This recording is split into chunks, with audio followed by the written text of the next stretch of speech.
4 weeks into my trip, and as you can see, I'm now in Bangkok. I left South Africa and flew across the Indian Ocean. And this is the week where I'm going to take out my vest and actually remove some of the items that I haven't been using so much. I'm already traveling ultralight, but I'm going to try and travel ultralighter. So we'll do that at the end of this segment. Right now, I wanted to talk a little bit about some of the things that happened in South Africa. I was completely unplugged on Safari, and that was actually kind of nice. I know I challenged my readers to do their own experiments in unplugging. One nice thing about the isolation of Safari travel is that when you don't have an option to check your email or to plug into Facebook, then it's not even an issue. It's not a stress at all, and it actually becomes pretty liberating that you can just sort of go off and check out wildlife and hike around and enjoy your meal, because there's not even an option of plugging in and checking what's happening on the other side of the world. One interesting thing that happened while I was at a safari lodge in South Africa is that I walked past this giant bookshelf full of travel books. And up until that moment, I didn't really miss travel books, but there was something about the physicality of seeing those books and taking them off the shelf and looking at them and smelling them that made me realize that I miss books, maybe in the physical sense more than in the reading sense, because I can read books on my iPod, but something about seeing an old school bookshelf sort of got to me. Right now I've moved on to Bangkok, and I'm encountering humidity unlike any that I've seen elsewhere. This is definitely the most humid part of the world. This is going to continue through Singapore for sure. Right now, it doesn't seem to be affecting me adversely too much, but probably in my next field report, I'll talk about if humidity was compromising at all. I know that my clothes are going to be drying slower. I'm going to be sweating a lot more.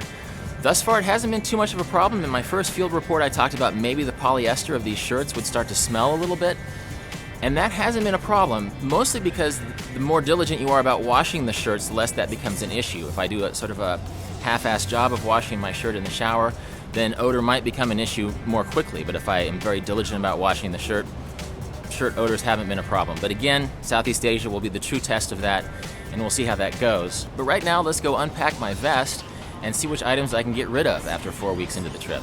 I'm back in my hotel room now here in Bangkok. I've taken my vest and removed everything, and all of my non-clothing items are on this table now. And I'm going to remove a few of the items that I haven't been using so much, and I'll explain why I've been doing that. Before I do that, I wanted to address a few reader questions that I've gotten. One is, how am I keeping my iPod charged?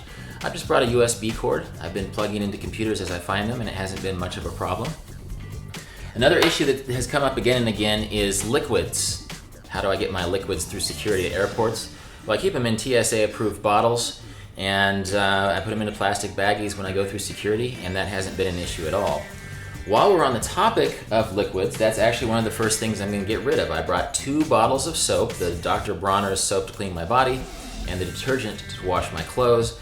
But so many of the places I've been have soap, and they have shampoo, which I can actually use to wash my clothes, that I'm going to unload one of these bottles. And I think it's going to be the detergent. This Dr. Bronner soap is pretty multi-purpose. Between that and the shampoo in hotel rooms, I should be set. So I'm taking out the detergent. That's one thing out of my gear. I'm going from ultralight to ultralight right now.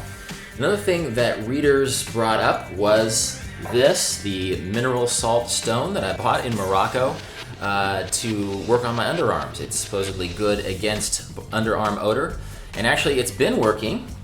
So the little deodorant that I brought with me, I'm actually gonna discard this and travel with only the mineral salt for my underarm hygiene. So that's 2 items out. The camera. Actually, I brought this camera to help document the experience, but there are a couple reasons why I'm gonna be discarding the camera. One is that because this trip is being videoed, I haven't really found much use for taking pictures of the experience. It's being documented already. But even if this trip wasn't being videoed, I think I could take an iPhone instead of the iPod, and in the interest of traveling ultralight, just take pictures with the phone and avoid the need for the camera. So whatever the case, that's the 3rd item that I'll be removing from my kit. Earplugs. Actually, these earplugs are so light that sometimes I've forgotten about them in the shin pocket of my cargo pants and washed them. But just in the interest of this experiment, I haven't really used the earplugs. I'm going to discard them as well. That's 4 items removed. Flashlight. This is another item that's so small that I barely recognize it. It just stays in a little pen pocket in my vest. But I haven't really used it that much, so I'm going to remove that one as well. And A final item that I'm going to remove is my handkerchief. I've used this a few times to sort of dab off the sweat. I thought about using it as a do-rag for a while, but I'm using my ball cap so much that I haven't really used this as a sun cover. So I'm going to remove the handkerchief from the equation as well. So if you look down at the table, we have all the gear that I've been taking so far. These are the items that I will no longer be taking. These are the items I will continue to take. Where the hell's my iPod? These are the items I will continue to take, as well as my iPod, which I've had in my pocket.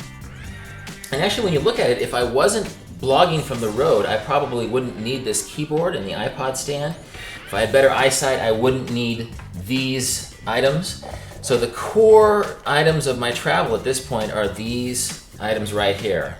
And it really isn't much. Again, my clothing is not on the table, but my non-clothing gear has been boiled down to these items, plus these items that are really specific to my situation. And I think if you're going to be doing a no baggage experiment on your own, what I'm talking about here isn't necessarily the rules. This is just my own system, and I think each person will have their own system for how this works. So given this new, more efficient style of travel, I have a little more than 2.5 weeks to go, and we'll see how this ultra light setup works.